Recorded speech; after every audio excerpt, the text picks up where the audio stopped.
The Pastor, Does He Exist? Written and read by David H.J.K. Introduction. In this book I draw attention to an aspect of church life which, I admit, at first glance seems small. Many would say I am trying to strain out a gnat. I disagree. Appearances can be deceiving. A great work, as Andrew Fuller rightly said, may be hindered and stopped by little things. Little follies will spoil the whole. Ecclesiastes 10, verse 1. It is little foxes, let us not forget, which spoil the vines. C.H. Spurgeon pointed out that it is usually a dead fly which spoils a pot of ointment, not a dead camel. As David Clarkson put it, a small evil in itself may become a great evil in consequence. By giving way to the least we may make way for the greatest. The least evils ignored are wont to draw us into the greatest. This is evident in all experience. The greatest abominations in the Christian world have had their rise from small beginnings, and such as it would be counted a nicety to scruple at, so that it is manifest that a small and seemingly innocent thing may make way for a dreadful mischief. So there it is. What I'm talking about may seem small, but however small it may appear, it carries large consequences. It is, I am afraid, a dreadful mischief. I am convinced I have serious business in hand. I do not intend to engage in quarrelling about words, which Paul describes as of no value, and only ruins those who listen or read. That is, I am not engaging in controversy for controversy's sake. I am not trying to subvert and destroy believers and churches. I am not trying to be clever or satisfy carnal curiosity. Even so, I admit I do strive in this book. But not, I hope, about words to no profit. What I strive for is a return to the biblical pattern, the biblical essence of church life. I fear we have gone astray badly in this area, and have been doing so for a long time, starting with the fathers. What I strive against, in the spirit of Ephesians 4:15 and 2 Timothy 2:15, I trust, is the invention of a non-biblical office or practice in the church. Or, to put it another way, the unwarranted giving of new meanings to biblical words. I make no apology for striving against that. On this very point, Clarkson made a penetrating observation. It is not only bad practice which causes trouble, he said, but it is the misuse of biblical words which has a lot to answer for. Some words, though less material than things, being incautiously used, have been the foundation of pernicious errors. There is a danger in words, not only in rites and actions. Change in words may occasion some change in religion.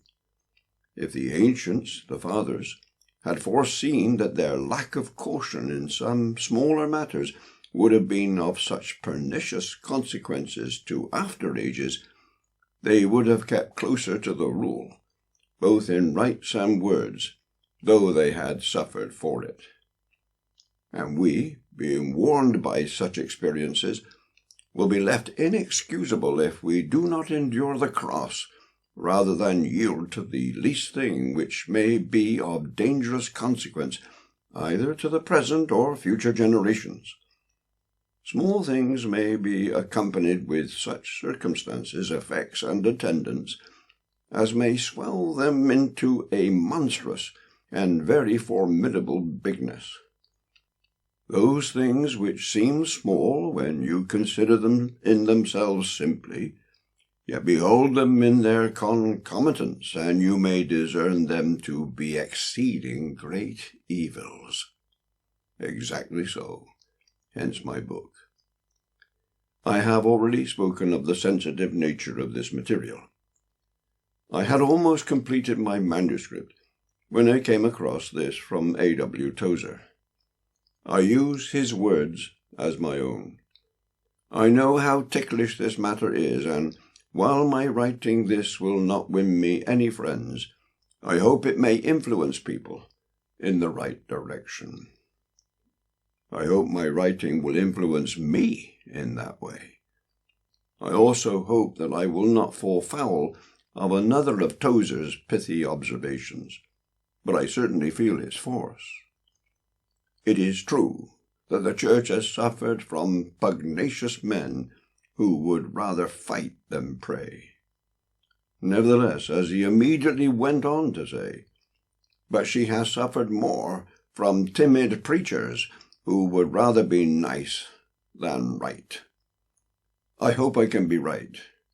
More, I hope I can be right and useful.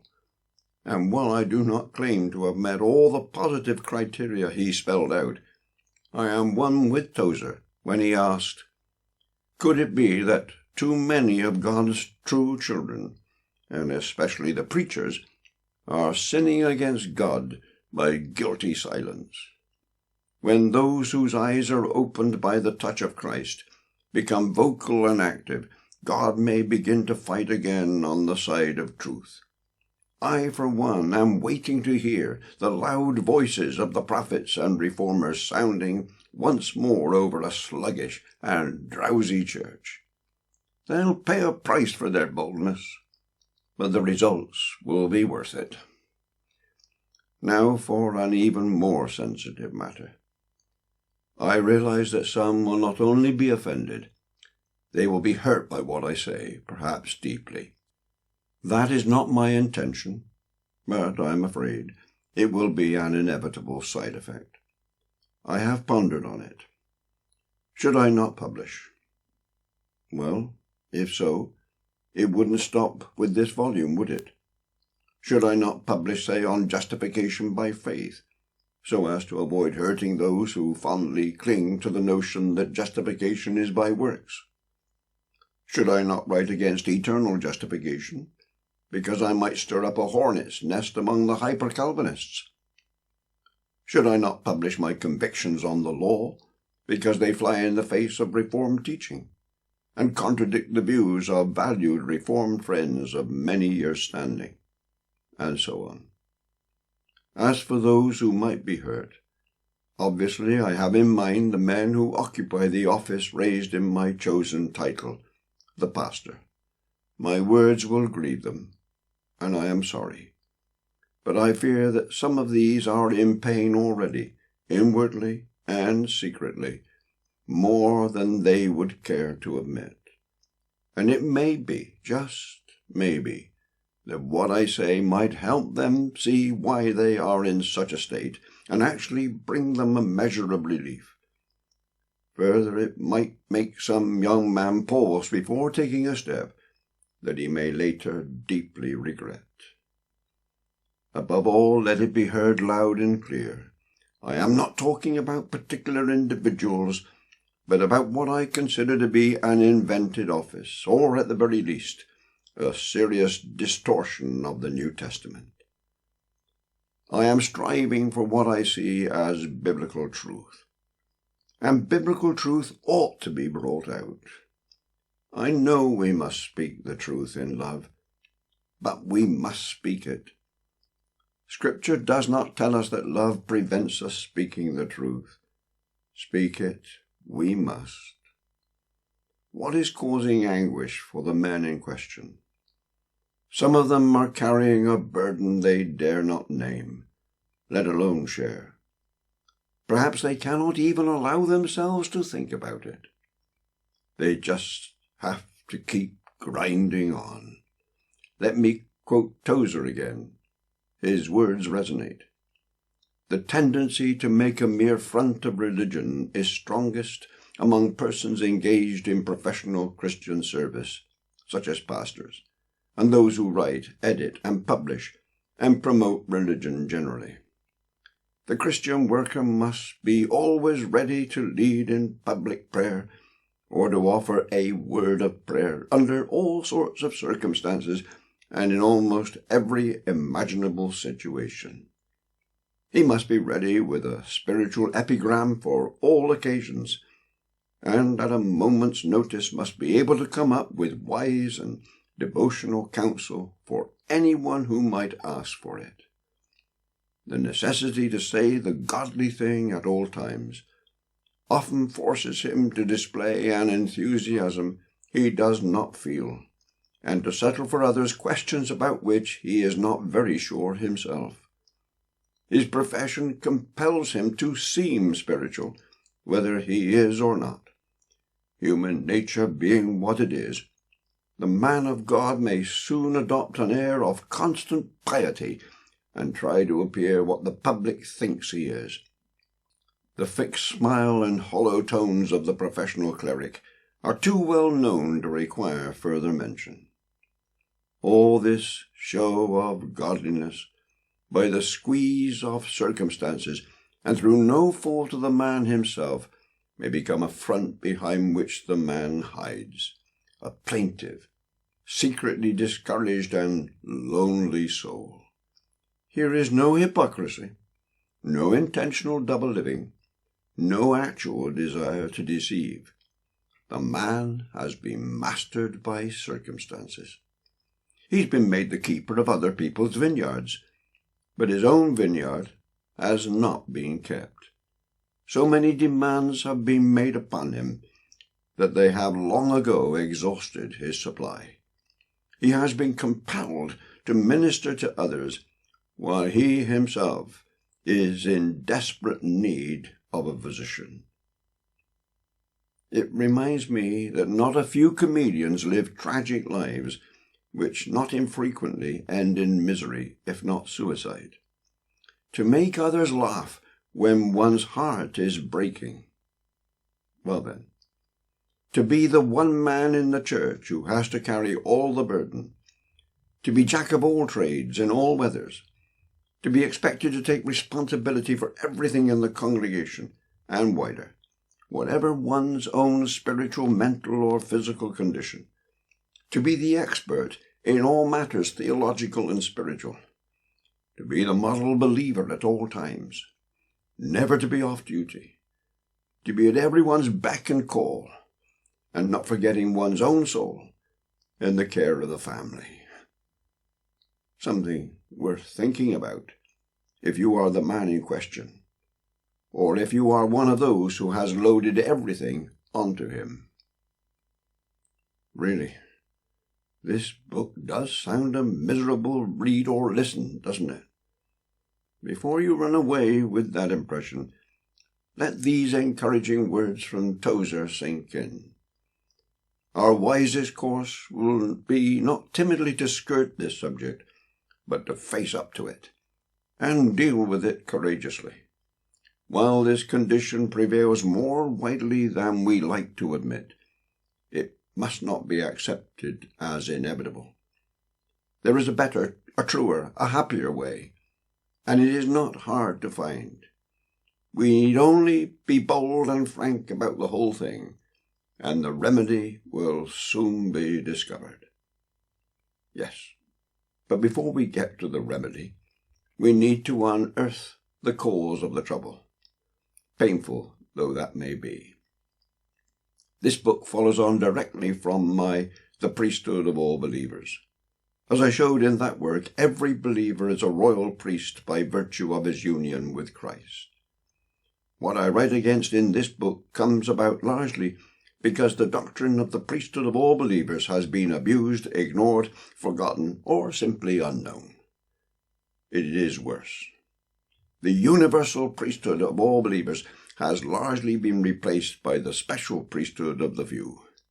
And I am not talking about Roman Catholics only. Indeed, I do not really have them in my sights at all at this time, no. I am talking about the Reformed, evangelicals, dissenters. Sad to say, in such churches, and among such believers, the New Testament doctrine of the universal priesthood has been almost entirely replaced by the special priesthood, and with tragic results. I want to do something about it. Hence this volume. Some acquaintances might think me guilty of double standards in what I say here. Weren't you a pastor yourself at one time? The truth is, although I have never been a pastor, I was for several years a settled elder in a Reformed Baptist church, with responsibility for public preaching and teaching. When the church started, I was the only member able to take this on, and I had sole responsibility for it. After a while, and with some growth in the church, I was recognized as an elder. Later, I resigned my post in education and received a small salary from the church for my preaching commitment. I intend no slight by small. The church was small, and their prayerful support was magnanimous. Later still, another unpaid elder was appointed, and we shared the regular teaching work in a ratio of about 2-1. But from the church's foundation, it was our stated intention to have a plurality of elders as soon as circumstances allowed. I hope this testimony will assure listeners that though I do not pretend to have lived up to the standard as I ought, I am not guilty of gross hypocrisy in this volume. Let me also say that I have the highest regard for any man who is laboring alone, may be unrecognized as an elder, but who desires as soon as possible to see another man or men able to join him in the eldership. I conclude with a few technical matters, technical but not trivial. The English translation of certain New Testament Greek words, principally diakonos, has enormous repercussions in what follows. Minister, for centuries, has been used in reference to someone who is authorized by a church or religious organization to perform functions such as teaching of beliefs, leading services such as weddings, baptisms, or funerals, or otherwise providing spiritual guidance to the community. In other words, minister means someone in some sort of clerical office. And as such, the word has carried huge unbiblical overtones. Sadly, several versions of the Bible often, if not always, use minister. Take the 1611 King James Version of the Bible. The authorities stipulated that the translators had to retain the old ecclesiastical church words. They complied, and that led to far-reaching damage to this very day. For in the New Testament, the word means servant, having been derived from less or minus, and it should be translated servant. The NIV rightly does it, almost consistently, but falls back into minister on occasions. So I say again, diakonos ought to be rendered servant. Now and then, at a particularly important juncture, I will repeat this crucial caveat, but it should always be borne in mind. Next, let me say something about a phrase which will come up now and then in what follows, namely institutional church. This is not easy to define, and I know I can so easily convey the wrong impression by what I say. I am thinking of churches where the emphasis is upon organization, structure, historical statements of faith to which all are supposed to subscribe, a calendar of programs, and a heavy dependence upon a professional pastor, rather than an emphasis upon the members and their individual and corporate spiritual life being worked out with a measure of spontaneity. The key word is emphasis. I am most decidedly not against structure, order, statements of faith, and leadership. Further, as in other books, I have difficulty about church small case and church large case. By the former I mean the New Testament concept. By the latter I mean one of the many inventions of men. I have found it impossible to be consistent. Just one of the consequences of Constantine and Christendom. Of both, more later. And when I speak of the New Testament concept of the church, I mean local, independent churches. The New Testament knows nothing of the traditional visible-invisible approach. It speaks in terms of local churches and the whole body of the elect. In fact, we should not talk about the New Testament church unless we mean a particular local church. Rather, we should talk about the New Testament churches. To end this introduction on the most important note of all, let me say that the Lord Jesus Christ himself has been the chief casualty in the historical and theological developments I address in this book. It is his glory which has been grievously diminished by them. In other words, I am firmly with John Calvin when he wrote, "Whatever men ascribe to themselves is taken away from the Lord." And that is why I chose his words as my epigraph. This volume represents my effort to magnify the Lord Christ in the area I write about, and with all the vigor at my disposal, to point as many as possible to him as Saviour, to him as Lord, and to him as Pastor.